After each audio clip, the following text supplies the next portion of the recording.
Hi, this is Eric Martin, Report Game Geek. I'm here with Matthias Karl from Spiele, looking at the expansion for the Quacksalber von Quedlinburg, the Kräuterhexen.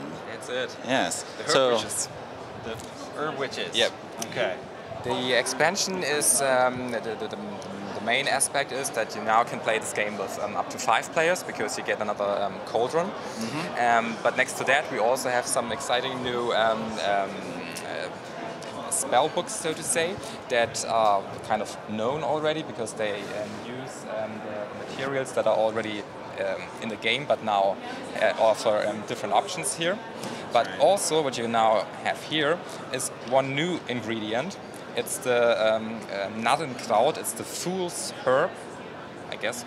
Yeah, and this is now a variable ingredient for the cauldron. Depending on which version of it you use, it means that once it is in your in the pot, it means that it copies the previous effect chips of the previous chip. So in that case, it would be a 2. But obviously, which, as you can see here now, is the new one. So this would be 1, 2, 5, 6. Yep. This would be copying now a 6 pumpkin, so that would be pretty valuable. So depending on what you have drawn before, this is now a very interesting ingredient. And if you use the back side of it, this means that the fool's herb has the value of that the value is 1 step higher than the amount of rat tails that you had in this turn. So it's especially helpful if the previous turn wasn't so good for you. With the fool's herb, this will hurt you a lot. So this is the completely new ingredient, and as I already said, we have now a value 6 pumpkin, still the same, but without any disadvantages at all. So it's just a pretty good pumpkin now. That's right. Good space filler in the pot there. What else? Next to it, we have now the additional pot or overflow pot, because as you have might noticed in the basic game, that it can always happen that you have such a strong recipe in your cauldron that it overflows and you hadn't had any profit of that. But now you actually have, because it means that the value of the ingredients that are now in the overflow are divided by 2, and that is the amount of victory points that you get additionally.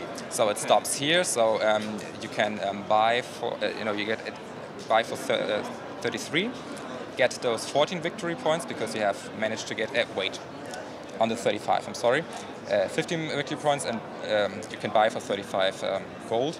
Plus, you get now here, what do we have? 10, so it would be 5 extra victory points. So now there's no more waste, so that's very sustainable. Okay. In addition, we have the witches themselves. And then the name-giving addition to the game are the 3 different herb witches. I won't explain them all simply because there's so much variability in the game, because of course they have a different we have different variations of the herb witches, because in a game you use just 1 set of them, so depending on what you want to have. And each player gets in the beginning money, 3 different values, and each herb witch is paid with a different one. And once in your game, you're able to use one of the herb witches, and you pay it, and afterwards it cannot be used. In case you forget, which you should not, because the effects are quite strong. In case you forget or you don't want to use the effect, you get still 2 victory points for each of those coins that you have not used. But usually the effect is much stronger. To give you an example, for example, we have here this herb witch means instead of a ruby, you get as much rubies as you would get victory points. That is a lot of rubies actually, so that is quite valuable. Probably used. You should definitely not waste this, because 2 victory points is nothing compared to that. And what else do we got? We have here this herb witch, the older one. This means you can buy for the double amount of gold that you have collected or that you got out of your cauldron. And what else? Then we have, oh yeah, here. This means take one of the currently bought chips or ingredients another time. Obviously you would do it when you have bought one of those 20 gold value ingredients and so on. And yeah, so that's just a small variety of it, but of course, as usual as the basic game, this is, offers a lot of flexibility, and no game is like the other one, so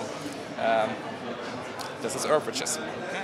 And congratulations again on the Kinderspiel. Oh, thank you. So yes, obviously we need to have more. Definitely. People want to see more now. Thank you, Matthias.